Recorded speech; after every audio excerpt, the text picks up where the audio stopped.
Veg Fest. This is phenomenal. This is a great turnout, right? This is great. I'm sorry. This is a merch hat. This has been a phenomenal time. There's too much food here. It's too much food. The moment you come to the Veg Fest, now you don't want it. Now you full. Now, can't never find no food for us to eat. Now you got 50 million different vendors here, and everything's phenomenal. Everything's really good. It's really cool. I'm gonna bring up the next presenter. Stephen Marcus Rutherford. I'm just emceeing. I'm trying to keep the go ahead. Just trying to keep the vibes going. I'm gonna do a comedy set later around 4. So I'm gonna introduce a friend of mine. I've been following this dude. Y'all been following him. Y'all know this guy. He always hooks us up with all the latest at Trader Joe's. He's hooking us up with all the vegan hacks online. He's like, I done went to this spot, got the croissant, and then I went home and put it in a waffle maker at the house. And this guy is phenomenal. He's great. I've been following him for a while. He's super cool. This guy's name is Jason Cartelon. I messed that up. I'm sorry, Jason. But we know him as Vegan Hacks. That's how I know. Yeah. I don't know what his mama called us. I call him Vegan Hacks. We love Jason. A dynamic social media platform with over 500K followers across social media channels. He's known for crafting short, impactful, and widely shareable vegan content that blends humor, creativity, accessibility, helping bring veganism to a viral audience. Through over-the-top food experiments, unapologetic, weird, and wonderful culinary hacks, and relatable storytelling, Jason, that's too big of a word. He does something. He basically represents plant-based living and makes fun of it. Inclusion and impossible to scroll past. Jason also co-hosts the Vegan Hacks podcast. Demystifying. Yeah, demystifying. That's Thank you. It was spelled different. That's a good word. There's a method to his. It's amazing. There's a method to his madness to make compassionate, mindful eating go mainstream. Give a round of applause for Jason, Vegan Hacks Pod. Thank you. Yeah. I had him as a guest on my podcast like 3 years ago? Yeah, 3 or 4 years ago. Yeah. He's awesome. Anyway, thank you for coming here. And we're going to start with a performance art piece. Oh. This is something that actually happened to me. And I feel like it reflects a little bit about what a weird situation I put myself in. Because I didn't mean this all to happen to me. I just started posting recipes online. By the way, I'm humbled to be here. I'd like to thank the San Francisco Vegan Society for bringing me here. And I'm humbled. Thank you for following me. Sharing my content. We're all passionate about spreading the word, and I'm here to just maybe help you if you're interested in posting about social media. I'll give you some tips, and tell you how I make my content. Okay, here's the performance art piece. Get ready. It's March 2025. And my confidence is at an all-time low. I'm at Expo West, the world's largest convention for natural foods. And I'm asking myself,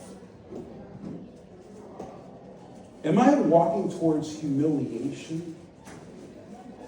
Will this be the worst day of my life? Beyond Me is making a big announcement. Their new whole-cut vegan steak. They're calling it a breakthrough, game changer. I've heard it before. And me, I'm walking reluctantly towards their booth, through the sprawl, the convention floor. And I'm wondering, are they going to call security on me?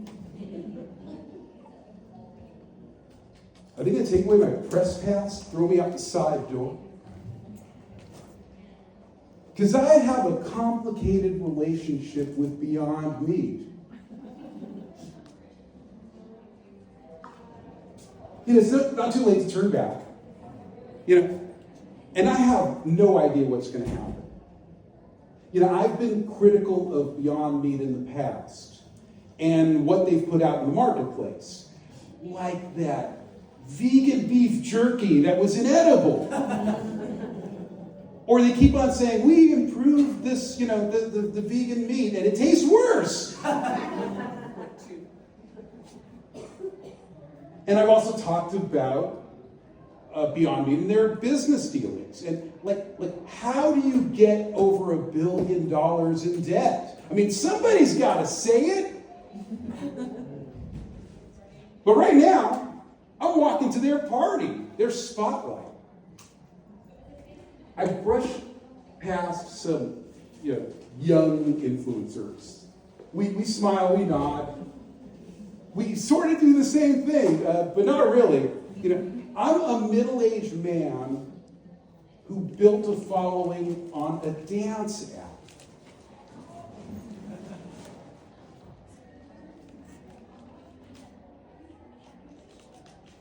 So I veer away from them just in case, because, if I get, thrown out by security, I don't want to drag anyone down with me or anyone to witness this. And I was just thinking, how did I get here? Why does this feel like dread? It started innocently. I just wanted to share vegan recipes online. And things got complicated. I saw things that needed to be said that weren't said. And not a lot of people trusted influencers on the plant-based space. I became the anti-influencer, spitting truth, speaking my mind, a person that made the corporate brand shudder. Finally, I arrived. The crowd's already thick around the Beyond Meat booth. Influencers on one side, phones out. Venture capital vegans, well-dressed, tattooed sleeves, well-heeled. Maybe you were there too. I hang back, trying to stay low. From a distance, I see chefs preparing tiny samples, not nearly enough to feed this entire mob. And suddenly the social media director of Beyond steps out, motioning people away. The mob parts, and they're walking straight towards me. I'm confused. People step back. The camera sets up. And then I hear, sorry, Jesus Christ. Then I hear, we'd like you to try the first samples, Jason. Is that okay? Hey, can we get that on camera?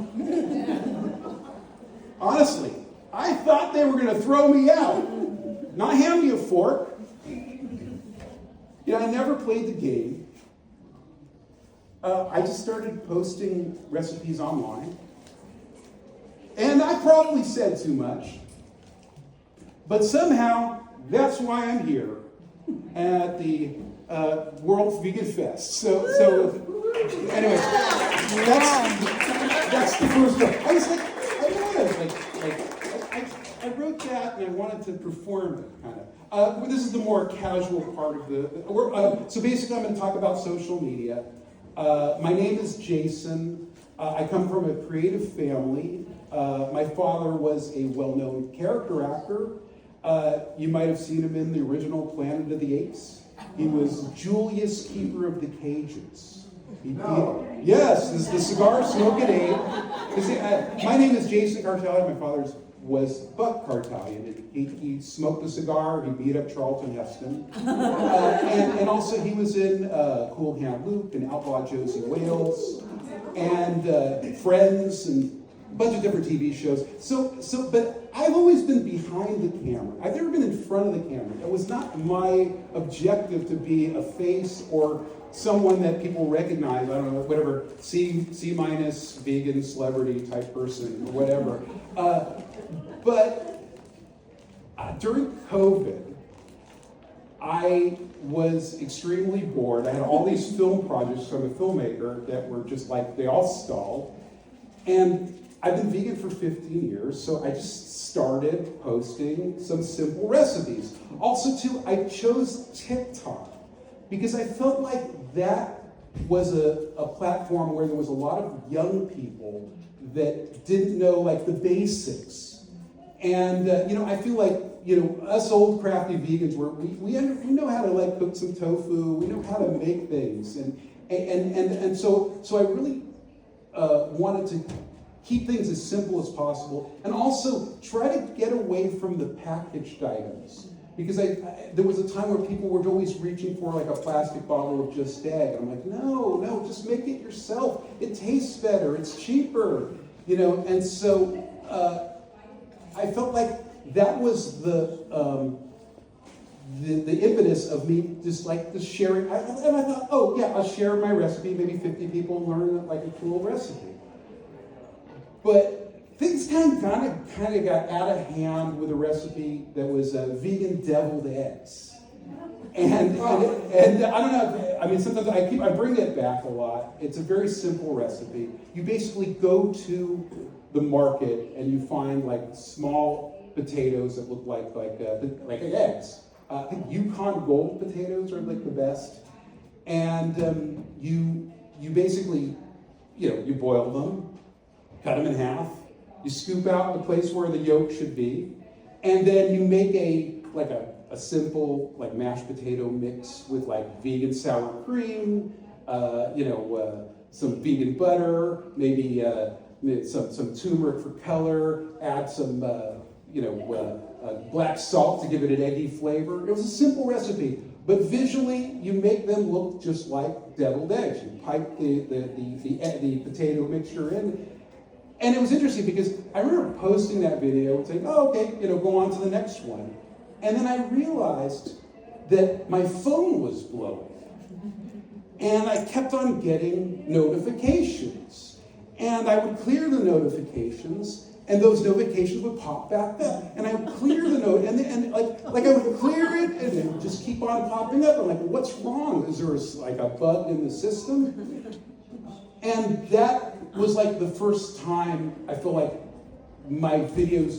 that video particularly went with what we would call viral. I mean, everyone uses that term viral. I would say that if a video gets over 1 million views, it's a viral video. And that video got maybe 5 million views.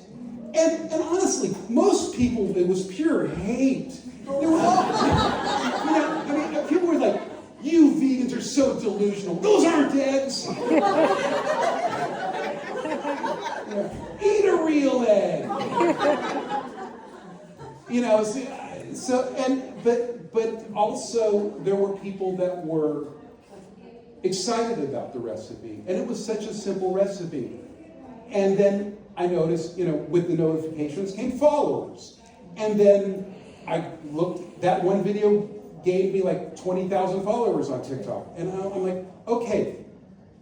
Now there's expectations. Now I have to start taking this a little more seriously. It's not just simple recipes or me, doing my thing, but it's actually I have a responsibility to an audience. And that's sort of how things got out of hand. The other interesting thing was, since I started on TikTok, I was afraid to show my face. And so basically I just showed my hands and my voice. So I don't know if there's people that follow me back in the old days, but I never showed my face. And there was always this conjecture, who is this guy? And they thought I was like some young guy or some, I don't know, maybe that, Ryan Gosling, maybe vegan food. I realized that I needed to show who I was as an example, because I'm a middle-aged guy, and I need to show them that vegans come in every type, every ethnicity, every age. And so I went ahead and made sure that there was a time when I showed my face. I don't show it like, I know there's a lot of vegan influencers that are like, they're pre-named. I show just a little piece of what a little shot. Yeah, it's me making it, and then maybe me, shoving in my gourd. But it was a major issue for me to finally go ahead and show my face. But I knew it was important to show myself as an example. Anyway, I wanted to talk a little bit about the types of recipes that I post. And it actually comes from a list that I made. Okay, so and again, vegan food is everything. It's not just healthy food. It could be junk food. It could be anything. So that's the other thing too. Is like I wanted to encompass everything of the vegan experience, and not just I don't know. There's people that say stay away from soy or all this stuff. So I basically my main concern is simplified vegan recipes, and I was getting to the point where I was doing vegan eggs, and I was thinking like, how few ingredients can I use to make a vegan egg? And I was thinking, well, and honestly too, it's also kind of clickbait, because you say, oh, I'm making vegan eggs with one ingredient, chickpea flour, and add water. But water's an ingredient. Maybe not really, is it? So there's a debate whether or not water is an ingredient. But I feel like a lot of those very simplified recipes, like, I don't know, vegan sour cream, or vegan cream cheese with tofu, blending tofu with lemon, acid, salt. I feel like these simple recipes make vegan food accessible to all. They're inexpensive and they're easy to do. Anyone can do it. And so there's no complexity. There's no major issue with, pretty much anyone can make this stuff. And so I feel like those recipes are sort of a jumping off point for me, so that anyone can make this recipe, but then they can add, a little dill, or they can add black salt, or they can add other things to these particular recipes to make them fancier. We're also focusing on vegan junk food. And I feel like vegan junk food is really important, because we're always reaching for nostalgia. We're always looking for, that meal or that thing that we enjoy. Also, too, I feel like there's a lot of meat propaganda where people are, oh, I'm getting that smash burger, and I feel like for me to say, okay, well, I'm going to make my own smash burger, so that I can present something that's counter-programming to the, the regular, again, probably sponsored by the meat lobby videos, and show that we can basically make anything they can make, and we can make it maybe even sloppier and crazier, and do that thing. And then also I look at viral trends. Like there's a viral trend, the dumpling bake. When I see viral trends, I'm like, okay, it's time for me to make that viral trend, but for vegans, and to just show that, and it's just a great way to show an alternative, because honestly, I feel like vegan chefs are the most creative chefs, because we have to, be a little more resourceful, and do things, a little differently. I mean, maybe there's more prep involved, but I have seen some amazing work, and out there, there's people doing incredible things with food, and they're very inventive, and they're creating things from scratch. There's another genre of like vegan junk food, but I call it like vegan stoner food. and that's like even, we take like stoner classics, like I don't know, Morningstar has their riblets, and I know maybe some of you enjoy that. There's also the Morningstar corn dogs. You know, dipping the corn dog in maple syrup and then rolling it in a bunch of crushed up Takis. You know, that's like prime vegan stoner food. Agreed. And then another subset of vegan stoner food is what I call dirtbag vegan recipes. I actually did kind of a dirtbag vegan recipe yesterday. I was at the my hotel. It's staying at the Queen Anne. Don't tell anyone. And the continental breakfast really sucked. I mean, it was like not cool. But I noticed they had a really interesting waffle maker. It was like a really solid looking one. And so I took some Quaker oatmeal, like brown sugar Quaker oatmeal, and I put it in the waffle maker, and I made an oatmeal waffle. And then put some sliced bananas and some crushed, some sugar, and it was the best thing that anyone has ever eaten at that continental breakfast. But again, that's what I call like a dirtbag vegan, and I'll do things with, and the other thing is like I feel like there's certain things like certain devices, waffle maker, the air fryer. There's certain things like that are related to, let's say, like, I don't know, dorm room food. And I also like in some of my recipes, I'm thinking like, okay, I'm a college kid and I'm vegan. And what can I make with my waffle maker? Or what can I make with my, and I feel like in some ways they're ridiculous, and it's kind of a curse too, because whenever I have like a real serious recipe, like I'm really, really working hard on like making a beautiful lasagna or something, like, why don't you waffle it? But I do feel that using these like fun little tools, I use a musubi frame that I got a Daiso, and do all sorts of things with it, making like a 7-layer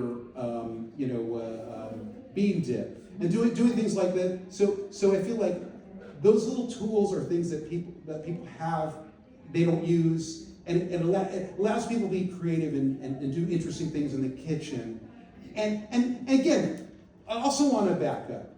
I am not a formal chef, and that's sort of my get out of jail ticket, because I'm not a chef, I'm not doing fancy things, and I'm able to sort of say, well, I'm just learning and discovering. And that also allows me to film and show my fails. And usually, video like, can I do this? And like, apparently I can't do this, or maybe I'll try again. Or also too, I think that social media is a lot about the community and communicating back and forth. And so that we're and I always look at it that way, especially with my Instagram. I definitely love following people back, getting recommendations for restaurants, because I feel that we're a community. We go back and forth, and I'm always craving that, because I think that's important. Sometimes it's a double-edged sword, because if I'm accessible, sometimes some people want to, I don't know, rattle my cage. But that's what the block button's for. Anyway, I want to talk also too about my product reviews, because I think that that's something that, if you're interested in, posting online. You have a question?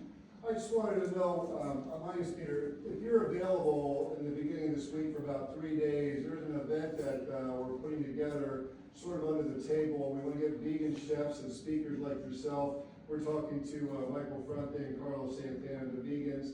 And it goes to actually something that you mentioned earlier. It goes to actually stopping the animal industry once and for all. And it reminds me, like in France, when there's a problem in France, they know how to do romance and they know how to dance. When they ever got a problem, they have a strike. And so there's gonna be a big strike on the Oakland port, and we need vegan warriors like yourself to get on board. Well, we can talk about it after. Let me finish my spiel here, and then we can out in the hallway we'll hash things I out. hope you're available. Yeah. No, I'm LA based, but let's talk about it. Okay, so let me tell you about product reviews. You know, like I feel like I do a lot of reviews about, like, say, Trader Joe's. And I mean, and there is a Trader Joe's like a block away from me. I mean, there's a block away from a lot of people. But I do feel that Trader Joe's has accessible, relatively affordable food. You know, say what you like about the corporation. You know, I promote their vegan options. And so I feel like that's accessible. But I don't want to be a cheerleader. And because Trader Joe's is a big corporation, not like a little company, I will be, you know, brutally honest about those particular products. And I feel like that's important. Like, whenever a vegan product comes in there, I think that that's important. I think that the situation too is that even when it comes to, let's say, like, smaller companies, like there was a company called Wonder Eggs. I'm very familiar with Wonder Eggs. Yes. When they first came out, you know, not too many people knew about them. And I did a video, and I liked the product. So if it's an independent company, small company, I'm not going to do a hatchet job on, you know, Wonder Eggs. However, I am going to speak my mind about the particular product. And so the thing that I did, the thing that bothered me a little bit about the product, I mean, I thought it was a breakthrough product. You know, if you're into, you know, hard-boiled eggs and you want, you know, vegan eggs, and I thought it was a very interesting, you know, good-tasting product. I thought it was overpackaged and too expensive. And so I made sure that in my review that was part of it. You know, and the creator of Wonder Eggs wasn't happy with me criticizing their product. However, the video got 3 million views, and everyone knew about their product. So regardless of whether or not I'm being critical about the product or not, the message is Wonder Eggs exists. And so I think that's, you know, I always try to find redeeming qualities, you know, in these products, but I'll also, screen. But yeah, so I think that my reviews will like help, like, sort of make food accessible to more people and bring awareness. The other thing that I really like doing, and I think everyone should do if they're, you know, focused in on social media, is to make a spotlight on vegan businesses. You know, there's enough people saying, oh, Beyond Meat's great, or I love Just Egg, or whatever, but even a local business, like all these guys in the room over there, they're doing amazing work, and they all have a story to tell.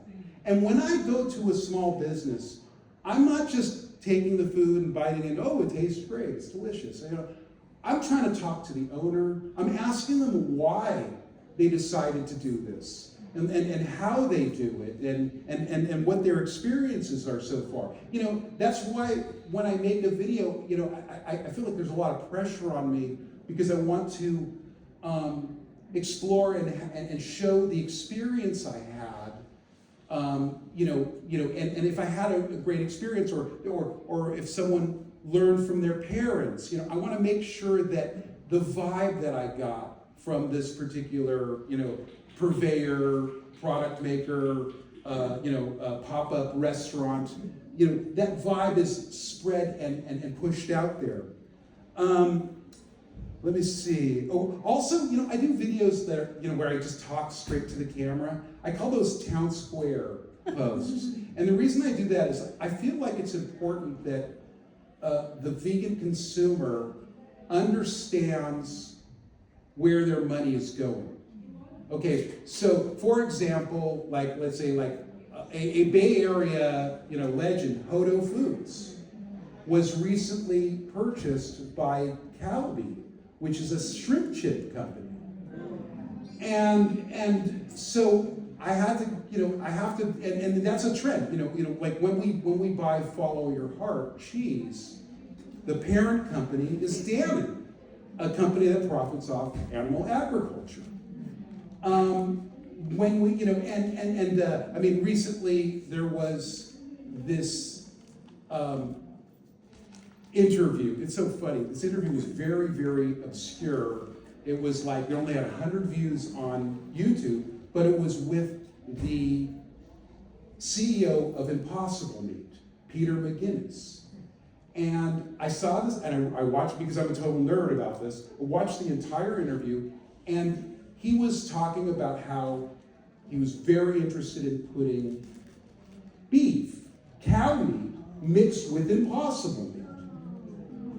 And so what I made sure to do is to make a report. Because even if it's like in an article, let's say, I don't know, Veg News or something, that's not going to get the views or the impact of me going on there, talking about it. And then what happened was a lot of other influencers who were more on the animal agriculture side picked up that and went ahead and amplified that message. Because we have to be aware that these large corporations are not after our best interest. But, we can use them, we can try them, we can enjoy them, but, we have to make that choice for our own. And not necessarily, but my job is to not tell people, don't do this. My job is to give people information for them to make the decision. And I feel like that's the strongest way to advocate for, more enlightened choices. Okay, and then also, let's talk about storytelling, okay? So when you're making a video, I think what's important is telling an interesting, compelling story. Now, I do all sorts of things. I used to work in infomercials, and I used my infomercial, the education infomercials to create, really cool vegan propaganda. And it's a hook, some like really exciting visual and hook, a question, can I do this?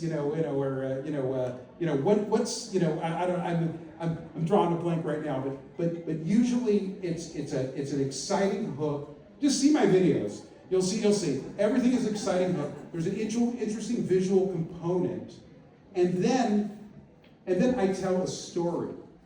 And I think that's the best way to give people something that's not just shock value, and it makes people want to follow you because they want to see more stories. They like going on a journey, a beginning, middle, and end.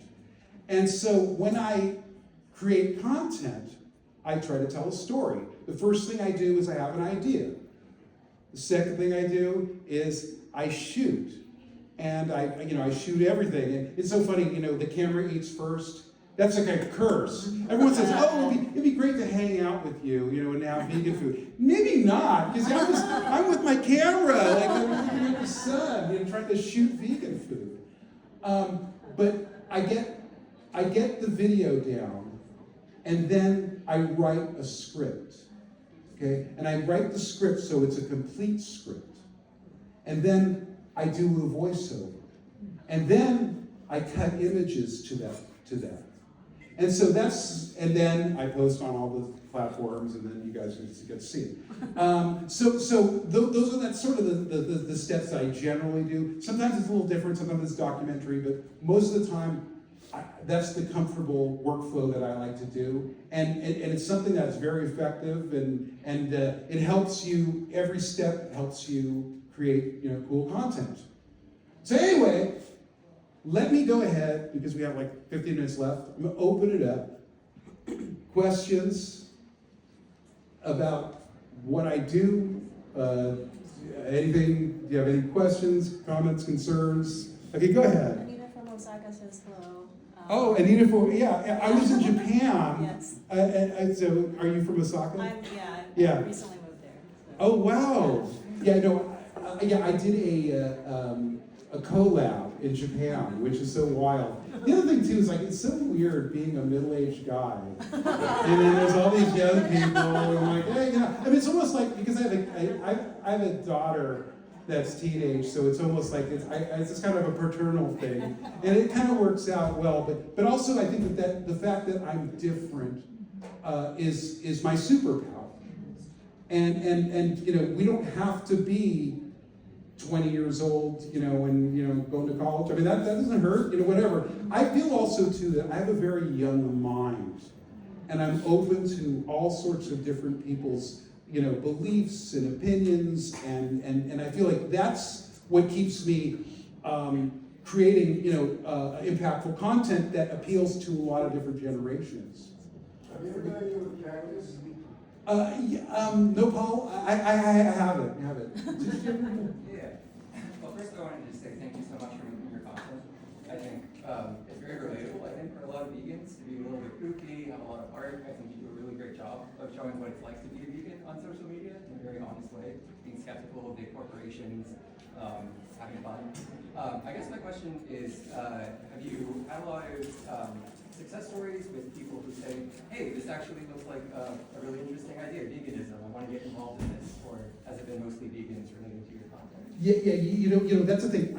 I feel like I do viral content, and a lot of people that follow me are not vegan, but they're just into the story, and I think that that's a great step. You know, I mean, I didn't really talk about my vegan journey here. I mean, it would take a lot longer, but there was I had a reluctance to be vegan because I had preconceived notions of what vegan was.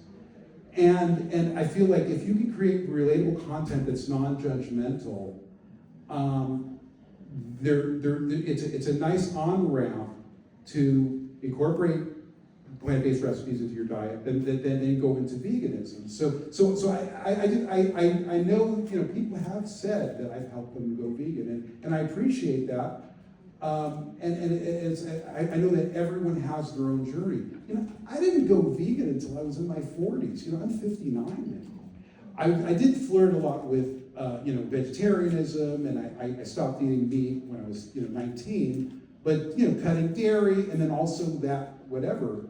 Some kind of block to say that I was vegan was something that was, you know, silly, but, you know, something that a step that I made. Once I made it and it did it, it was fine, and then hopefully, yeah, we can. Right now, it's pretty dark times. You know, the way the political situation is, the way there's a lot of things we cannot control. But something we can control is we can make cool content and inspire people online. And that's something we can do. And I feel less helpless about our situation when I'm creating content and people are excited about it. And I do the best I can to break out of the echo chamber. Even though I'm in the echo chamber right now. Is there anything? Yeah, go ahead. So I'm assuming you made multiple streams of income with your social media, but Yeah. you always seem to have partnerships. So I'm wondering. Yeah, they don't want to deal with me.